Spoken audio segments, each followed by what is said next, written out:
Canada believes the Gripen is the cheaper choice. But what if that's a costly illusion?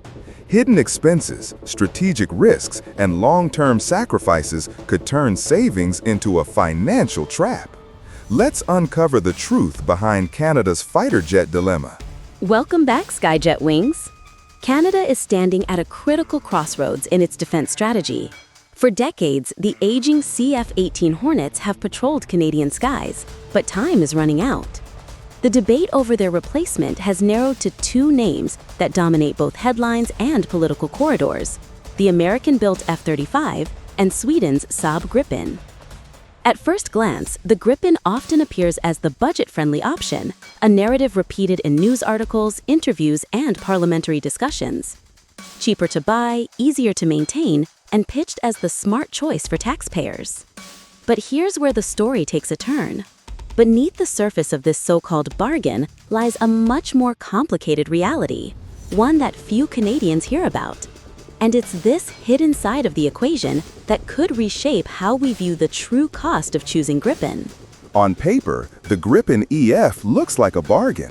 Its advertised sticker price undercuts many of its Western rivals, and at first glance, it seems like the fiscally responsible choice for Canada.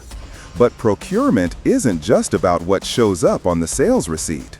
Hidden beneath that attractive price tag are layers of additional costs. Canada would need to invest in specialized infrastructure, from upgraded hangars to new ground systems, just to make the Gripen operational in its environment. Then there's the training pipeline.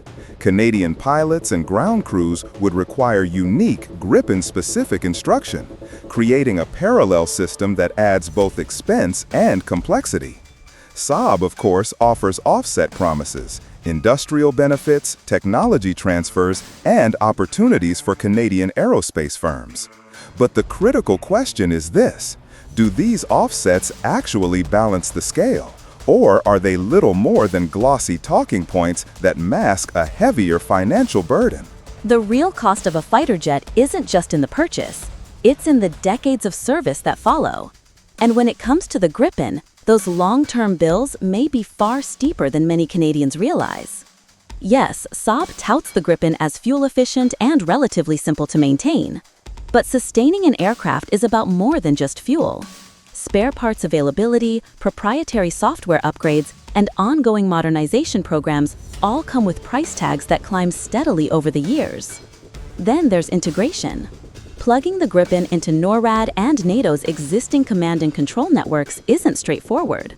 Unlike the F-35, which was designed for seamless interoperability, the Gripen would require additional adaptation, and those adjustments don't come cheap.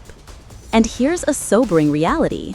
The Gripen's smaller global fleet means fewer economies of scale. Compared to the widely adopted F-35, Canada could end up paying disproportionately more just to keep its aircraft in the air, caught in a cycle where every part and every upgrade carries a premium. Every dollar saved comes with a trade-off, and in defense, those trade-offs can reshape a nation's strategic future. By choosing Gripen, Canada risks accepting compromises in capability that can't easily be undone. Unlike the F-35, the Gripen was not built around advanced stealth or next-generation sensor fusion. Those features aren't extras, they define how modern air forces fight, survive, and win in contested skies. Opting out of them may save money up front, but it could leave Canada behind in the evolving standards of air combat. There's also the opportunity cost. Defense budgets are not unlimited.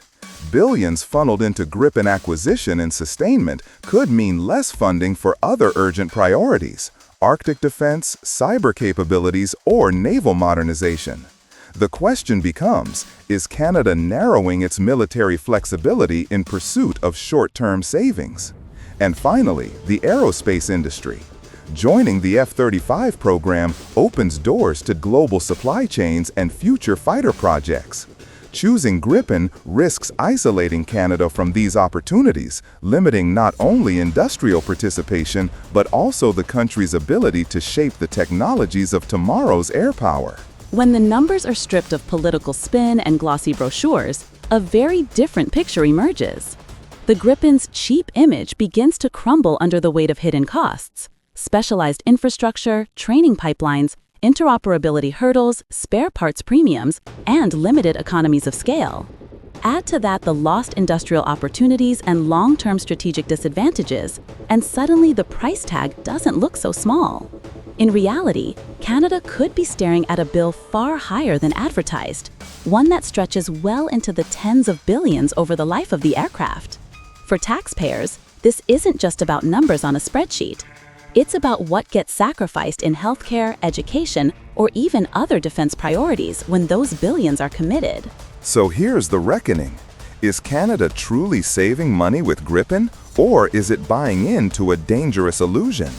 And if the savings come at the cost of capability, global partnerships, and strategic relevance, can the country really afford them? Canada's choice isn't just about jets, it's about the nation's future in the skies. The Gripen may look cheaper today, but the true cost could weigh heavily for generations. What do you think? Is Canada making a smart move or walking into a hidden trap? Share your thoughts below. We want to hear from you. And if you don't want to miss the latest analysis on defense, aerospace, and global security, make sure to subscribe to SkyJet Wings, hit the like button, and turn on the notification bell. Together, let's keep our eyes on the horizon.